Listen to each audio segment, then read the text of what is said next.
Bonjour mes amis Phoenix, j'espère que vous allez bien. Alors me revoici pour mon analyse de la pleine lune du 5 mai 2023, qui sera donc une pleine lune en Scorpion, doublée d'une éclipse lunaire pénombrale. Donc c'est une pleine lune qui de toute façon aura des énergies très très puissantes, puisque pleine lune en Scorpion déjà, et en plus éclipse. Ça va détonner. Il y a qu'à voir la tronche hein, du tableau, enfin du cadran, hein, pour voir que ça part un peu dans tous les temps, dans tous les sens. Il y a du rouge partout. Enfin voilà. Donc je vais pas détailler ici tous les aspects hein, qui sont présents sur cette carte, disons les principaux. Mais vous voyez que ça va être une lunaison pleine de dynamisme. Alors, comme c'est une éclipse lunaire pénombrale, les énergies de cette pleine lune vont pouvoir avoir un effet pendant les 6 prochains mois. Ça va donner le ton, si vous voulez. Vous comprenez? Hop. Alors, ce sont, comme toute pleine lune et éclipse lunaire, des énergies qui vont nous pousser à clôturer des cycles importants dans nos vies. Voilà. Donc, on va pouvoir, pendant les 6 prochains mois, clôturer des relations toxiques, par exemple. Ou alors, mettre fin à des comportements toxiques que nous pourrions avoir, comme la dépendance affective, le besoin d'avoir toujours raison, le besoin de reconnaissance, voilà, enfin, tout ce qui peut être un petit peu moins glorieux vis-à-vis de nous-mêmes, ou alors des situations qui ne nous servent plus. Ça peut être, je sais pas, effectivement, un couple, une situation familiale ou une situation professionnelle. Enfin, voilà. Donc, d'ici les 6 prochains mois, on pourra vivre des fins importantes, hein, afin de pouvoir continuer à évoluer et à nous délester, voilà, de ce qui nous retient en arrière, hein, quoi, tout simplement. Alors, profitez-en, hein, c'est une éclipse, donc vous pouvez profitez-en pour faire des vœux à cette pleine lune. Alors des vœux qui porteront plus sur ce que vous souhaitez voir partir de vos vies. Voilà, dans ce que je viens d'énoncer par exemple. Et aussi, comme à chaque pleine lune, c'est une belle occasion d'être dans la gratitude par rapport à tout ce que vous avez de bien dans votre vie ou tout ce que vous avez réussi à surmonter jusqu'ici, voilà, comme défi. Ça peut être intéressant de faire ça euh, lors des pleines lunes. Alors, les signes impactés, plus impactés, voilà, par cette pleine lune en Scorpion seront donc évidemment les natifs, les ascendants et les signes lunaires, mais aussi si vous avez d'autres points sensibles hein, de votre thème natal aux alentours du 15e degré, 14e degré, enfin bref, du deuxième décan en gros, des signes dits fixes, donc les scorpions, les taureaux, les lions et les verseaux, voilà, vont être quelque peu chamboulés lors de cette lunaison. Les signes qui seront davantage soutenus en positif seront les cancers, les poissons, les vierges et les capricornes. Alors, une pleine lune en scorpion. C'est toujours émotionnellement intense, une pleine lune en scorpion. Pourquoi? Parce que le scorpion est le signe le plus intense au niveau des émotions dans le zodiaque.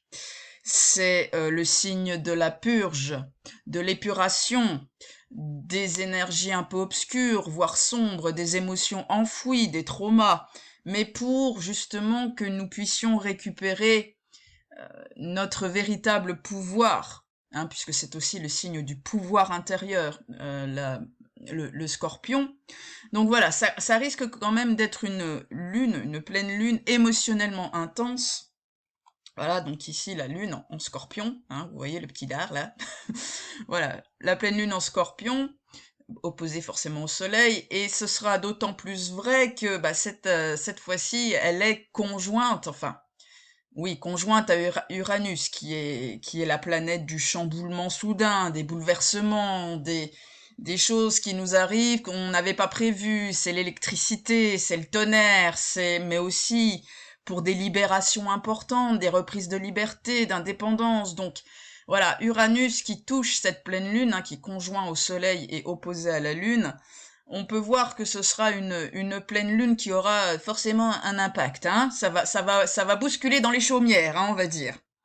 Donc vraiment, c'est une pleine lune dont les énergies peuvent amener, à plus ou moins long terme, à une révolution, Uranus, une révolution dans notre personnalité, mais aussi dans la gestion de nos émotions les plus violentes, hein, les plus intenses. Voilà, donc on se donne rendez-vous dans 6 mois pour faire le bilan de cette période, mais en tout cas, je pense que ça va chauffer. Alors, une pleine lune en Scorpion va pouvoir mettre en lumière des émotions donc enfouies, des traumas non résolus, que ce soit au niveau psycho-émotionnel, mais aussi au niveau de l'âme, c'est-à-dire des traumas qui remontent à très très loin, des traumas qui se situent au niveau de l'âme, donc du karma. Pourquoi donc? Parce que le maître du Scorpion, c'est Pluton. Et Pluton est considéré comme un maléfique karmique en astrologie. Alors, il ne faut pas avoir peur de Pluton, enfin, quoique, Pluton se réfère à la mort, mais pour une renaissance. Donc, Pluton, ça se réfère au trauma de l'âme, effectivement, ce qui est nécessaire de purger en profondeur, pour que notre âme puisse continuer à évoluer dans le bon sens. Et là, si on regarde Pluton qui est ici, et qui est rétrograde lors de cette pleine lune, donc on va voir que les changements, les transformations, les épurations vont vraiment toucher à du très très profond.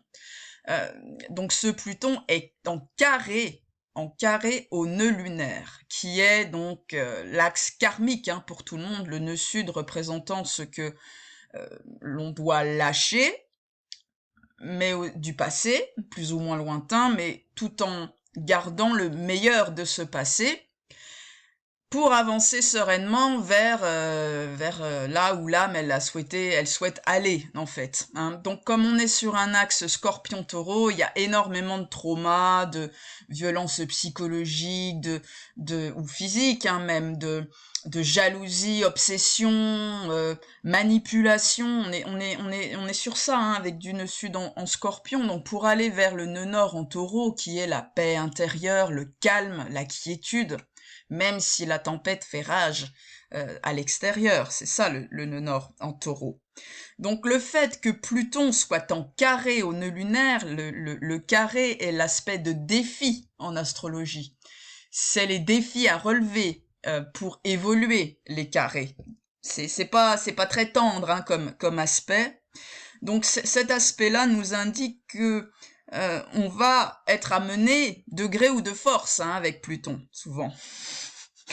On va être mené à purger tout ce qui ne nous sert plus sur notre chemin d'incarnation. Ok? Et la copine de Pluton, qui est Lilith, hein, qui est un peu la version féminine de Pluton, c'est le côté sombre de l'âme, hein, Lilith, mais c'est là où réside notre pouvoir féminin. Hein? Voilà, c'est la femme blessée en chacun de nous. Lilith, on voit qu'elle est en carré aussi avec cette pleine lune. Donc, Pluton se réfère au Scorpion. Lilith, on peut dire aussi un petit peu, hein, c'est très scorpionique comme énergie. En carré, tout ça a une pleine lune en Scorpion ou des nœuds lunaires avec un nœud sud en Scorpion. Il y a beaucoup d'énergie Scorpion de purge, hein, sur cette pleine lune. Donc avec Lilith, on va pouvoir purger notre colère, ce qui nous met en colère, notre rage que l'on a peut-être enfoui depuis très longtemps à l'intérieur de nous, tout ce qui est manipulation, encore une fois, notre côté obsessionnel, jaloux, envieux, notre rapport déséquilibré au pouvoir. Est-ce qu'on cherche à prendre pouvoir sur les autres, ou est-ce que justement on sous-estime notre pouvoir? Voilà, on va être amené à travailler sur des choses comme ça pour les 6 prochains mois, en fait, hein. Donc on pourra voir ces problématiques-là en nous-mêmes, mais aussi chez les autres, hein, forcément, parce que ça va impacter tout le monde, hein, ce bordel. Donc, on va avoir accès à nos parts les plus sombres et les plus blessées, pour qu'on puisse s'en débarrasser, ou du moins les accepter, ne plus être dans le déni de certaines facettes de nous-mêmes, afin de mieux nous maîtriser nos émotions, nous maîtriser nous-mêmes et ne plus laisser ces choses un peu violentes en nous, nous contrôler, hein, ou contrôler nos comportements, ce qui pourrait nous faire avoir un comportement toxique, forcément. Et ceci, en plus, est un petit peu renforcé, on va dire, par le fait que notre ami Jupiter, là, le grand bénéfique du zodiaque, là, normalement, ben, il se trouve aussi, lui, en aspect tendu, avec les 2 maîtres du Scorpion. Donc, on a un Jupiter carré Pluton. Voilà, donc Pluton, c'est le maître moderne du Scorpion. Et Jupiter est aussi en carré à Mars, le maître historique du Scorpion. Hein. Donc, Jupiter, quand il est en aspect dissonant, comme le carré, l'opposition par exemple, il va créer de l'excès, un manque de maîtrise, quelque chose qui va un petit peu nous dépasser, quoi. Donc, sur du Pluton et du Mars, on est clairement dans des excès de colère, de rage. Alors, ça peut être nous, hein, qui explosons, mais ça peut être les autres aussi, hein, forcément. Donc voilà, va vraiment falloir apprendre à canaliser une énergie de feu, hein, à l'intérieur de nous, euh, parce que si on n'arrive pas à maîtriser cette énergie en travaillant justement sur ce qui sera titillé, hein, forcément, on cherchera probablement à écraser les autres, à cracher du venin, hein, et ça c'est valable pour tout le monde. Donc on va voir un peu ceux qui ont encore du travail à faire sur la gestion émotionnelle, et puis ceux qui sont devenus maîtres en la matière, hein. Alors justement, parlons de Mars. Mars en Cancer. Mars en Cancer, il nous pousse à œuvrer pour notre bien-être émotionnel, hein, pour, euh, pour nous permettre de canaliser au mieux notre énergie en vue de travailler nos insécurités, de prendre la responsabilité de nos insécurités et d'en faire des forces, hein, de les apprivoiser, de les accepter pour les travailler, pour devenir de moins en moins insécure au final et de ne pas compter sur quelqu'un d'autre pour prendre cette responsabilité à notre place. D'accord? Un Mars en Cancer, ça va aussi ça nous invite en tout cas à ne plus nous laisser aller à des combats inutiles pour nous-mêmes ou des combats qui ne riment à rien ou qui sont totalement vains en fait, hein, vis-à-vis de l'extérieur notamment. Ça va nous pousser à développer une forte connaissance de nos faiblesses émotionnelles, de nos fêlures, donc une profonde connaissance de nous-mêmes, dans notre côté le plus sensible, ce qui fait que quand on a une forte connaissance de nous-mêmes et qu'on n'est plus dans le déni de certaines parties de nous-mêmes, on ne peut plus nous attaquer dessus. Hein. On peut aussi, avec un Mars en Cancer, vraiment arriver à un sens fort de l'identité pour avancer vers plus d'indépendance et de liberté, et surtout moins de sensibilité face au jugement d'autrui. Voilà. Vraiment, l'énergie du guerrier, là, est focalisée sur la stabilité émotionnelle, la maturité émotionnelle, s'accepter tel qu'on est, travailler sur ses faiblesses pour qu'elles soient de moins en moins abyssales, on va dire, ou qu'elles soient de plus en plus gérables et qu'on les transforme en force, en fait. Hein. Alors, ce Mars, aussi, il est carré à Chiron. Chiron qui est dans le signe de Mars, le signe du Bélier, donc vraiment avec ce carré Chiron-Mars, un carré est un défi, hein, pour avancer, pour grandir. On va devoir quand même traiter cette colère que l'on peut porter en soi. Un Mars symbolise la colère, mais avec tout ce que je viens de dire sur Mars en Cancer, pour moi, il y a une nécessité d'aller guérir le guerrier blessé à l'intérieur de nous-mêmes. Un guerrier blessé, c'est quelqu'un qui sort l'épée à tout va, pour trancher toutes les têtes qui dépassent. Dès qu'il y a quelqu'un qui n'est pas d'accord avec ce que l'on dit, paf, on va lui cracher du venin à la figure pour montrer qu'on est le plus fort, que c'est nous qui avons raison, qu'on doit toujours sortir avec le dernier mot d'un conflit, que l'autre doit absolument être d'accord avec nous. C'est tout ça. Ça, c'est l'énergie du guerrier blessé. Mais quand on se comporte comme ça, c'est qu'on a un profond manque de confiance en soi. C'est qu'on doit prouver à l'autre qu'on est plus fort. Vous voyez ? Or, un guerrier équilibré, c'est lâcher les armes quand c'est nécessaire et quand le combat est inutile. En fait, quand ça ne mène à rien, quoi. Donc c'est vraiment, voilà, une période qui peut s'étendre jusqu'à 6 mois, donc, qui va nous permettre de guérir cette agressivité que l'on peut avoir, afin de développer une expression saine de l'ego et de l'identité personnelle. Alors, justement, je parlais de cracher du venin, dire voilà, exprimer sa colère de manière un peu agressive. Il faudra vraiment faire attention à ce que l'on exprime lors de cette pleine lune, et encore une fois, comme c'est une éclipse, peut-être pendant les 6 prochains mois. Pourquoi? Parce que Mercure, qui est ici, avec le petit R, ça veut dire qu'il est rétrograde, hein. Donc Mercure qui est là, est conjoint aussi au Soleil et opposé à la Lune. Donc on va voir surtout voilà, ce côté, on va en avoir envie de communiquer, hein, ça c'est sûr. Par contre, avec quelques maladresses, avec un Mercure rétrograde, mais comme il est opposé à une Lune en Scorpion, il va y avoir des difficultés de communication, c'est-à-dire une communication mal maîtrisée par rapport aux émotions violentes qui peuvent remonter avec une Lune en Scorpion. Donc, il faudra vraiment faire attention à prendre du recul par rapport aux émotions vives, parce qu'un Mercure en Taureau, le Taureau est un signe qui a horreur du conflit. Voilà. C'est un signe qui est mentalement assez borné, qui peut, mais parfois c'est utile d'être assez borné, parce que sinon on peut être trop influençable par l'extérieur, donc c'est nécessaire parfois d'être un peu borné. Et c'est un signe qui aime prendre le temps de réfléchir, qui aime prendre le temps de poser les mots justes pour être ferme, décisif, en étant ferme, sans virer dans l'agressivité. On n'est plus dans une énergie bélier, là. On est dans l'énergie du taureau. Vous voyez bien un taureau, vous regardez un taureau, si on lui... Voilà, si on lui fout la paix et qu'on l'observe, c'est quand même un animal qui dégage une certaine force tranquille et on n'a juste pas envie de l'emmerder, quoi. Voilà, donc c'est un peu ce qu'il faut faire avec un Mercure en Taureau. Ça sert à rien de sortir la langue de serpent ou l'épée de feu mal maîtrisée pour régler ses comptes.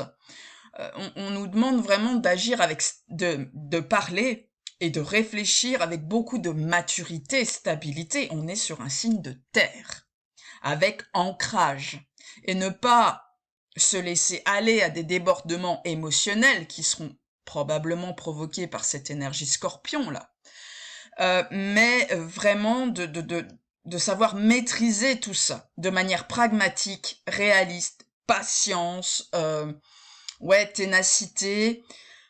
Donc c'est vraiment des énergies qui vont nous permettre de voir comment en fait on réagit aux attaques. On peut réagir à la médisance, parce qu'encore une fois, je vous dis, ces énergies-là, elles vont impacter tout le monde. Donc il y en a qui vont se laisser aller au débordement émotionnel, d'agressivité, de colère, de rage. Donc voilà, comment on va pouvoir réagir aux attaques, à la médisance, à l'agressivité. Est-ce qu'on va savoir faire preuve de force tranquille, de mettre des limites saines sans cracher du venin, ou est-ce qu'on va tomber dans un rapport vraiment conflictuel avec des excès de violence verbale ou autre, Voilà. Surtout que Mercure, là, il est sextile à Saturne, d'accord? Et Saturne, il demande à ce qu'on parle avec, comment dire, autorité. Saturne, c'est la planète de l'autorité personnelle, de la sagesse, acquise par l'expérience. Voilà, il va nous demander, il va nous encourager en tout cas, ou nous donner des opportunités d'acquérir en maturité aussi au niveau communicationnel. Alors, sachant que Mercure est rétrograde pendant cette lunaison, donc jusqu'au 14 mai, un Mercure rétrograde, souvent, c'est une période un peu de retrait au niveau communicationnel, parce qu'on peut vite se faire mal comprendre, ou ne pas toujours bien comprendre ce que les autres nous disent, enfin voilà, quoi. Donc, on essaye de pas s'emballer, quoi. Donc vraiment, avec ce sextile Saturne-Mercure, hein, on nous encourage à faire preuve de maturité dans la manière dont on réfléchit, dont on perçoit ce qui se passe à l'extérieur et surtout dans ce que l'on communique. Alors si on regarde Saturne, bah Saturne il est aussi sextile et trigone, donc en aspect harmonique, au nœud lunaire. Donc la maturité et la responsabilité vis-à-vis de nos parts titillées, blessées, seront testées durant cette lunaison, voire les 6 prochains mois. Et si on y arrive, on pourra avoir de belles récompenses au niveau karmique. Hein, Saturne, c'est le maître du karma. Ok? Donc si on y arrive, si on gagne en stabilité, maturité, qu'on ne se laisse plus complètement déstabiliser par les tempêtes extérieures, ça va nous amener à du positif. En fait, il faut qu'on apprenne à nous exprimer avec aplomb, mais sans violence, juste avec maîtrise et autorité. Alors, sur le plan sentimental, qu'est-ce qui se passe du côté de Vénus? Alors, Vénus, voilà, elle est en Gémeaux. Donc, c'est une Vénus qui a besoin de légèreté, d'humour. C'est un peu une Vénus de papillonnage. Voilà, on n'a pas envie de se prendre la tête hein, avec une Vénus en Gémeaux. Ce sont des énergies printanières, hein, le flirt, la légèreté, tout ça. Et c'est en sextile à Jupiter. Donc, on peut voir les relations si on fait de nous... Alors, je vais remettre mes idées dans l'ordre. Un sextile Jupiter-Vénus va nous donner les opportunités pour faire de belles rencontres, hein, des rencontres sympathiques, romantiques, tout ça. Waouh, c'est le printemps, quoi.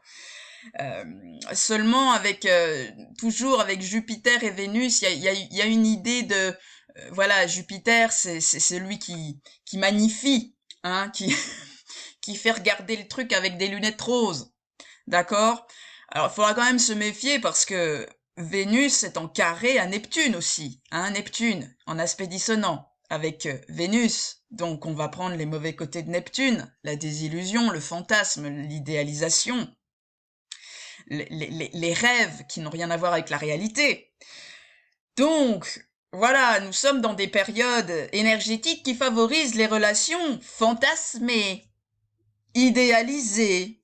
Voilà, euh, il faudra rester les pieds sur terre quand même, hein, parce que avec un aspect Vénus-Neptune et Vénus-Jupiter, on peut vite croire que si une personne nous arrive comme ça, il va y avoir une reconnexion d'âme, on va tomber dans les flammes jumelles, purée, j'ai trouvé l'amour de ma vie, j'ai jamais vécu ça, machin, ça va être favorisé, hein. Mais avec ces énergies de fond, là, nœud sud en scorpion, Pluton carré nœud lunaire, Lilith carré pleine lune, ah bah c'est sûr que il y a des choses qui se cachent derrière, mais qui vont apparaître un petit peu plus tard. Hein. Ce sont des relations qui vont ou la phase bubble phase, tu vois, vous voyez, la phase lune de miel, le conte de fées. En fait, derrière, ce sera forcément des relations voulues par le destin, hein, dans des énergies plutoniennes euh, dans le but de vous transformer en profondeur. Hein. Donc ça sera des relations qui, une fois que le brouillard rose sera dissipé, bah, ça va vous faire travailler vos rapports au pouvoir, votre côté obsessionnel, le contrôle, soit que vous voulez avoir sur l'autre, soit que vous laissez exercer sur vous, hein, la manipulation, hein, ça peut être dans les deux sens, mais en tout cas, voilà, ce seront des relations hautement transformatrices, hein, car elles seront nées sous des énergies très plutoniennes, scorpioniques. Voilà, donc particulièrement si vous rencontrez quelqu'un, la semaine qui précède la pleine lune, et puis les 15 jours qui arrivent, hein, jusqu'à la nouvelle lune. Voilà, donc méfiez-vous, on cherche à nous faire nettoyer, hein, et souvent ça passe à travers les relations interpersonnelles, voire sentimentales. Donc voilà les amis, ce que je pouvais vous dire sur la pleine lune du 5 mai, doublée d'une éclipse lunaire pénombrale. J'espère que cette analyse vous parlera, vous aiguillera, ou vous permettra de naviguer au mieux avec les énergies actuelles. Et Et ça va bien se passer, hein? Ça va bien se passer. Donc voilà, on va en reparler d'ici 6 mois, mais je pense que vraiment d'ici 6 mois, beaucoup de gens ne se reconnaîtront plus, auront eu accès à des choses auxquelles ils avaient jamais eu accès avant. Et, euh, et ouais, ouais, grande période de transformation, de libération importante, de changement important, voilà, qui nous attend. Donc voilà, si vous avez aimé cette vidéo, n'hésitez pas à la partager, n'hésitez pas à liker. euh, et si vous voulez un service quelconque de ma part, regardez en dessous de cette vidéo, dans la barre de description, il y a mon site internet où tout ce que je propose est expliqué. Et puis voilà, au plaisir. À très bientôt les amis. Prenez soin de vous.